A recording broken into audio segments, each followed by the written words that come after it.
To come. Now, my next guests are on a mission to save lives. Kate Ball wants every child to know basic first aid and runs a company that teaches them vital emergency skills. It's an issue that's close to her after her brother died of a heart attack. But last year, her company taught over 80,000 pupils. She's even taken her idea on Dragon's Den. So before we chat, let's take a look at how excited she was to get investment from straight-talking Sarah Davies. So here's the thing. I would like to believe that I have a reputation in the investment community as being very fair and reasonable. So what I will say is, I'll give you all of the money for 20% of the business today. And on the basis that I will get my money back in 18 months, I will drop to the 10% you came in asking for. On that basis, we'd like to accept that offer. Delighted to accept your offer. We've got a deal. Thank you. Ah, lovely. And Kate, you're here with your kids, aren't you? You've got Alfie, Grace and Amelia. Thank you for coming in, because you were a big part of the story. But Kate, what was it like doing Dragon's Den? It was the scariest thing I've ever done in my whole life. Yeah. I cannot tell you, my heart racing in that lift, waiting to come out and do that pitch, and you know you've got one chance to get it right. Yeah, it was mega. But you did. And yeah, you got we did. Sarah on board. Yeah. And, you know, Sarah's one of our mates. She's just such a good person to have in your armoury, isn't she? When Absolutely, yeah. Tell me a bit about how the business came about then. So when I had Alfie, I was actually looking to do some first aid training myself. I didn't know much first aid and felt that I needed to learn. And actually there wasn't anything available for parents at that time. And as you said, we also had this terrible tragedy in our family when my brother had died. Yeah. And with the situation with my brother, there was always this wonder for us as to whether perhaps if the CPR had been given quicker and that the people on the scene had got hold of a defibrillator, that the outcome could have been different. So I think that and me being a new mum sort of collided and went, I need to teach people this. Yeah. And I need everybody to go, I can save a life. You know, it's one of those things, it's like driving a car. It's something that everybody needs to know how to do. Yeah. And that was my passion. And I started running it in our kitchen, just teaching local parents, actually in Leeds, so here in Leeds. Oh, amazing. Yeah. And now the business has grown because you franchise it, don't you? So there's lots of people all over the place who are delivering the kind of thing. What type of stuff do you do in the classes then? I know you're going to demonstrate some in a more, but what's right. it like? Well, we teach parents and carers, so that's the initial one. So that's our initial class, is anybody who's had a baby or got little ones that they want to look after, and that sense of responsibility for that. And then we've expanded the business to start teaching children, which is where, particularly since Dragon's Den, it's gone absolutely bananas. Yeah. And, you know, training 80,000 children last year in basic first aid, what to do if something happens, and they know how to do. And these are fun sessions. It's not like you're lecturing people and it's PowerPoint driven. It's kind of interactive play as well, isn't it? And it's absolutely. I mean, I think the main thing for me is I want everybody to walk out of a mini first aid class and go, I remember what I'm doing. I know what I'm doing. And because when that moment happens, God forbid it happens to somebody, and you've got that adrenaline pumping, you need to pull on your knowledge, and we need kids to be confident, we need adults to be confident, and so our classes are just designed to be lots of fun. Yeah. Shall we do some demos then? I mean, Amelia's well up for performing on the telly, aren't you? I'm loving your moves. Yeah. Do you like seeing yourself on the telly, Amelia? Yeah. I don't believe you said no. Very excited. Right, Grace and Alfie, you're going to demonstrate, aren't you, this first one. So this is to do with what happens if someone bangs their head. Yes. So, Alfie, if somebody was to bang their head and it was bleeding, what would you grab? If it was bleeding, then you would want to get something clean and absorbent, like a school jumper or a tea towel, and just apply pressure on the cut or wound just to stop it from bleeding further. Yeah. And you grab what you can, don't you? Yeah. And you've had to do this, haven't you, for Amelia when she hurt herself. What happened? So we were playing hide and seek, me and my sisters, and unfortunately she tripped over and split her head open upstairs. So when I found her, she was crying, quite a bit of blood. So I grabbed the nearest thing to me, which was a school jumper, and put pressure on for, I think it was like a minute or so, before it stopped bleeding enough so I could carry her downstairs. I put on a temporary plaster, and then I went to get help.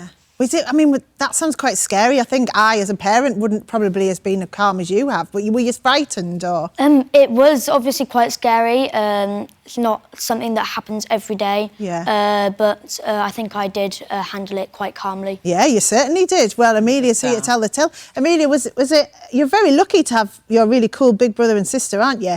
Yeah. Do you have loads of fun with them? And they look after you? Yeah, I love that. I love how shy she suddenly got, because I tell you what, before we came on air, she was round here running around the studio, and now everyone's loving it. So we're going to demonstrate what to do with chalking next, aren't we? So yeah. Pop your vest on. So this is actually the demo that we gave when we went on to Dragon's Den, and it's really powerful for kids to learn, but also quite often with meal times, kids having snacks, etc. It might be that it's their sibling that's first on the scene when somebody is choking. So, Alfie, show us as if you were choking. Grace, what's the first question you would ask Alfie? Are you choking? That's right. So we need to know. And Alfie can nod and say, yes, I am choking. And what we might see with Alfie is that Alfie's lips might turn blue. And if Alfie had black or brown skin, then it would be more of an ashy colour around his mouth. Yeah. So seeing that, and he's silent, Grace, what's the first thing we're going to do now? You would lean him forward and then smack him on the back 5 times. Go for it. Good girl. Now, unfortunately, this thing looks like it's really stuck.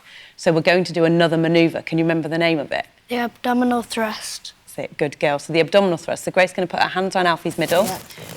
Good. Look at that. So this vest is to demonstrate what happens and to make sure you don't hurt the person you're demonstrating on then. That's right. And the children wear them when we go into schools. Yeah. And we have competitions to see how well they can do that abdominal thrust to get the object out. So we make it a game and all the kids walk away at the end of the session knowing how to do it, which is brilliant.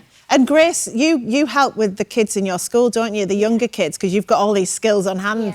So what's that like? Is it good knowing you can help people? Yeah, it is. Yeah. Most of the time it isn't that serious, so I'm not helping as much as Alfie had to help with Amelia. Yeah. But sometimes it can be a bit bad. But you stay calm. There's definitely a calm theme in your family. I like it. And what was it like going on Dragon's Den, by the way? It was quite scary, but I was also quite excited because I didn't know what was going to happen. But it was fun. And we wanted Sarah, didn't we? Yeah. So we wanted Sarah and we got the best one. Yeah, you did. So what's the next thing we're going to demo? Well, we're going to talk about burns because burns at home are on the rise, which is awful, but particularly in babies and young children. And they can be prevented, but if it happens, we need to know how to act quickly. So we're going to pretend that Alfie has burnt his arm. So, Grace, what would you do first of all? First of all, you would remove any clothing or something that's in the way of the burn. That's right. So we'd push it up. And in fact, if Grace couldn't push clothing out the way, or perhaps it was stuck, then we'd use a pair of shears because that would cut through clothes. If you call an ambulance, you know that they cut straight through clothes if they need to. Yeah. And we have these in our first aid kit, which means that we can get through the clothing if we need to. So we've got through the clothing, we've exposed the burn.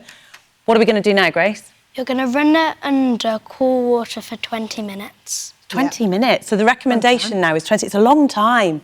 But doing that takes the burn out of the skin, and then we're going to cover it. Now, I've got a couple of choices, Grace. Sorry, Amelia. Do you want to cover your burn with something fluffy bandage, or some cling film? Cling film. Show us how you do it then. And why is that? So the reason we're covering cling film is one is it keeps the germs out, so it helps to reduce the risk of infection, but it also you can see through it. So when we get to hospital, the doctors can see, and also it peels off. So if you put a fluffy bandage on, it's going to get the skin stuck to it, which is not very nice, and it hurts a lot then. So actually using cling film is your best port of call for a burn. Yeah. But obviously the big thing with this is try not to touch something hot or go near a flame. Absolutely. I mean, that's the thing with children is that we'll always say to them, one of the first things we do in kids' first aid is say, make sure the environment is safe. We don't want you ending up hurting yourself because you've gone to help your friend or your sister.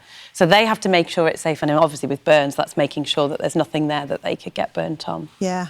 Oh, well, thank you so much for coming in to have a chat with me about it and demo all that. There'll be people at home going, oh, now I've learnt something as well. And I'm thinking I need to move in next door to you just in case anything happens and you're the people who can help. We'd be too noisy. We'd drive you mad. Yeah, and of course, in all of this, the advice is to always tell an adult as well. Absolutely. Yeah. Absolutely. Thank you so much, guys. Amelia, have you had a good time? Yeah, good. Lovely. Right, still to come. If the thought of Valentine's Day fills you with dread, then we're helping you to take your mind off it. Luke's here with the best anti-romance films, including stories about strong, independent women, breakups, and something about a lobster. Right, we'll see you after the break.